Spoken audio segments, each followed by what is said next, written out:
This is going to be a 2 video for this first channel.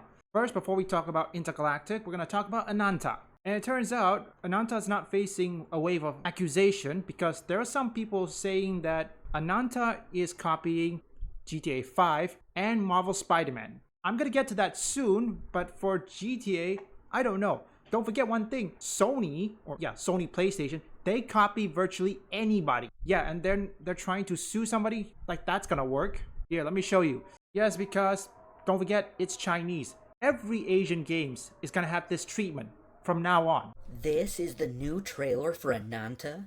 Wait, where are all the ugly female characters?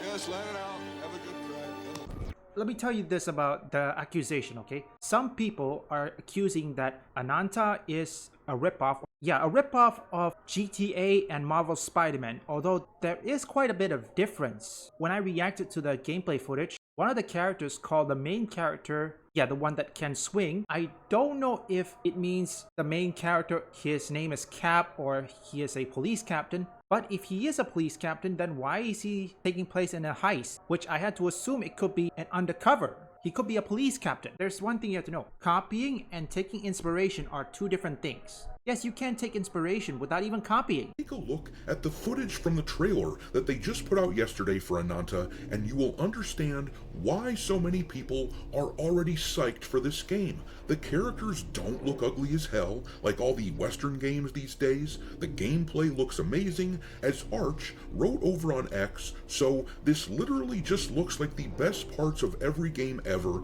Now bear in mind, that means the developers are making not one, but like 6 games in one. That could go very, very wrong, but for now, excited. Collectively, gamers have looked at this game and said, "Oh, hell yeah!" And best of all, just about the only thing that could have held back Ananta, besides not sticking the landing and having actually fun gameplay, was turning into the sort of gotcha money sinks that gamers despise. But it looks like the makers of the game have decided to go a different route with how to monetize Ananta. It looks like they are not doing what other free-to-play games do, where anytime you want to do anything cool, they ask you the same question over and over. Got any money? No, instead, their monetization revolves around fashion for the characters, which is the proper way to do it in my view. Meanwhile, the usual suspects are out here whining and crying because Ananta is supposedly copying Insomniac's Spider-Man 2. I wouldn't call it Spider-Man 2, okay? But because I don't think, remember, there's 2 parts. You see the female characters making what's called a head slap, a slap wrestling something, and also there's partying. And I don't think Marvel Spider-Man, or the second Marvel Spider-Man in Insomniac, has party scenes. What about you guys? Because I know for a fact there is no party scenes. I played Marvel Spider-Man 1, okay? I haven't played the second one, but I know the first one, there's no party, okay? I mean, yes, there were costumes party, Halloween parties, you know, people who dress up like that, but when it comes to partying, like how Gen Z or many people partying when they're free time, you know, in the past, if this were any Western studio making ugly-ass games and sending free copies to these critics, you just know that these game journalists would overlook any so-called plagiarism and they'd call it the greatest game ever. Meanwhile, in this article here from The Gamer, for example, they are whining and trying to drive people away from Ananta, but it isn't working. Western gaming studios and their game journalist pals have abandoned gamers. They stopped giving us what we want, so when these journalists start whining like this on behalf of their corporate benefactors, it just doesn't faze us any longer. that's true. See, the question is, what will it take for game journalists in the West to at least face the harsh reality? Okay, if you guys wondering why I look like this and this or something, first off, I'm watching my OBS because OBS crash sometimes, and also I'm making sure there's no interruptions. And this is a new setup, and my new desk, I don't know how I accidentally wobble it. Besides the point, what will it take? You know, I think the only way video games can face any sort of success, or in this case any positive coverage or negative coverage, so that companies can do better, is if they give codes to YouTubers only, okay? Only YouTubers. Western journalists, they're all but gone. Alright, me hearties, make sure that you hit the like button on this video, share it with your friends, and subscribe to the channel if you haven't already. I've had a lot of people tell me that they have been unwillingly unsubscribed to the channel, so make sure that you check in on that. And there's been a lot of talk about restricted mode being automatically enabled for a lot of users on YouTube, which would cut you off from a lot of your favorite channels, so don't forget to check into that as well, and turn it off if it's been turned on and you don't want it. But anyhow, let's take a look at Ananta, shall we? First, let's look at this news here from the website Automaton, where they explain how they are planning to monetize this game because the game journalists are trying to make Ananta sound like something it is trying to avoid. It says here, Chinese developer NetEase has recently revealed a brand new gameplay trailer for their upcoming urban open world RPG, Ananta. Despite there being no official release date as of yet, the game has already garnered a steady amount of hype, reaching over 11 million pre-registrations globally. The appealing mix of GTA and Spider-Man-like gameplay with anime girls is what seems to have piqued the interest of 2B players, but being a high-budget free-to-play title, Ananta's monetization model is inevitably a point many have been curious about. Surprisingly, the developers have not settled for gacha. Hold on a second. It's free to play? You know what? I need to check this. Hang on a second. I want to check something out, folks. Give me 1 second, okay? Okay, base here, it is, well, even though it's called Project Mugen, it is an upcoming free to play. Although the problem is I'm trying to figure out, will it come on Steam? Okay, it doesn't say. Because I don't know, you know this, when I reacted to their gameplay trailer just yesterday, I saw that they said they captured it on PC, okay? But we'll have to wait and see. While its 3D anime-inspired visual style is strongly reminiscent of popular gacha games like Genshin Impact, Japanese game media outlet Famitsu confirms that Ananta is not going to have a character gacha system.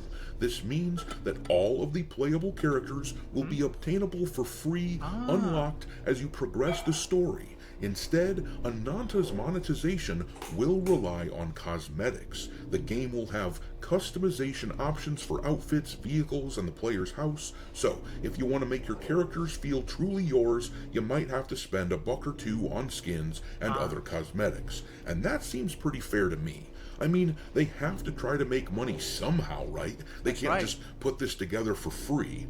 But, as you may recall, this same company that is making Ananta, NetEase, is the one that made Marvel Rivals. And that game has a monetization plan that works really well for them, which sounds pretty similar to what's being described here. They make the characters in Rivals free for anyone to use, but if you want some of these spicy outfits, then you have to pay a few bucks. A lot of the big whales, people with deep pockets who play these games and don't care about spending money on a game like this, they sustain these companies while everyone else plays for free or comparatively very little, as you might be compelled to spend a few bucks on an outfit or two because you really like them. Well, that is quite true. That's how free-to-play games are supposed to work, although the one thing we need to know is that you can't play competitive, okay? I know people want to have Marvel Rivals in esports, but understand one thing. There are some people don't have the budget to buy anything, and they just want to play any game, you know, to relax. I play Marvel Rivals, okay? I think I play at 6 hours? And I'm gonna be playing Mecha Break, well, when I got the time, because there are some games that I need to play, such as Hollow Knight Silksong and then Silent Hill F, because I need to know why is it so feminist or something. I need to know why people complain about it. I need to check it for myself. Yes, again, I'm monitoring my audio. If you see any disturbance in the audio, that means it's my fan. I'm so sorry about that one. Again, I think everyone should know is that from now on, video game journalists, they're gone. It's all but gone. I think ever since Gamergate 1, video game journalists are no more. YouTubers are the new one. Yes, some of them have their own biases, that's true, but they will give you honest opinion. They will not be like most journalists who just go blatantly lie everything they say. But with all that in mind, look at this headline then from The Gamer. You can practically taste the venom dripping from their tongues as they write this, furious that one of their corporate buddies is being shown up. Their headline says, Ananta isn't anime GTA 6, it's a creatively bankrupt gacha game. Look at how they smear them, trying to get you to dismiss this game. It really pisses them off that NetEase exists and keeps putting out the games that Western studios refuse to make. And by the way, if this is published by NetEase, who also publish Marvel Rivals, if this game, Ananta, is not covered by journalists, well, I'll cover it. To all my viewers, if you have any games that journalists haven't covered yet, let me know. Maybe I'll cover it. Look, Marvel Rivals, according to Dr. Disaster, barely anybody covers it. Here's another example, Lollipop Chainsaw Repop. IGN didn't review it, they just posted their original article on the original Lollipop Chainsaw. Yes, even though I think Lollipop Chainsaw got like what, a few thousands or something. When I played it, that game, there was no bugs, no glitches or anything. I mean, I don't know why people won't give it a chance. By Naked Rain and published by NetEase, this open-world gacha adventure is clearly trying to bring the anime GTA 6 meme to life with a game that allows you to drive around a sprawling city by hijacking any car you stumble across, which can also be used during epic chase sequences and shootouts with enemies. You can also soar across the skyline with swinging and parkour mechanics that are pulled straight from the Insomniac Spider-Man titles. I would call it loosely inspired, but the animations are near identical. It allows you to soar into the air using momentum just like those games, or slide around the corners or buildings and sprint up surfaces like the PlayStation exclusive Wall Crawler. And then look at that header there. It sucks games can look this good and feel so hollow. But you know, it doesn't look hollow to me at all. In fact, it looks awesome. And any game that has these game journalist shills and progressive mouthpieces, this butthurt has almost by default. This scene right here, this is the one thing I need to tell you. To all my viewers, to any of you who have played Marvel Spider-Man 1 or Marvel Spider-Man 2, was this in any of those games? No, generally, I'm asking you this. If Ananta was copying Marvel Spider-Man and GTA 6, or GTA 5 at this, were this in one of those games? Think about that. This clip, one I'm showing you, were it there? My stamp of approval. The thing is, you don't hear these people complain when the 73rd game this year comes out ripping off the Dark Souls and Elden Ring combat veneer, and you don't hear them complaining that Astrobot was really derivative of 3D Mario games. That doesn't bother them because the studio that made it is probably a part of their club of studios that send them review copies of the game and give them early and exclusive access to information, propping them up and allowing them to exist in the first place. But you know, while the animation between Spider-Man and Ananta is similar, if it is actionable, then I guess we will hear from Sony and Insomniac sometime soon, won't we? They will start a lawsuit, and if they do, and if they win, then all Ananta has to do is change a few things in their animation, and it will be fine. That could be working, that could be true. Although another thing you don't know is that right now Insomniac is not looking good. I think they just released Wolverine, but then again, don't forget the Charlie Kirk situation, but they still face controversy. I think it was their character design who mocks Charlie Kirk's death. And also, I'm gonna get another video for this channel. The next one, Intergalactic the Heretic Prophet, is 700% cooked because I think one of their developers mocks Charlie Kirk's death, so look out for it. Taking inspiration is much different than copying, okay? Remember, you're just taking inspiration, you're not copying anything. Now remember, the main character, I'm 100% certain he is way younger than Peter Parker. I mean, how old is Peter Parker in Marvel Spider-Man 1? 23?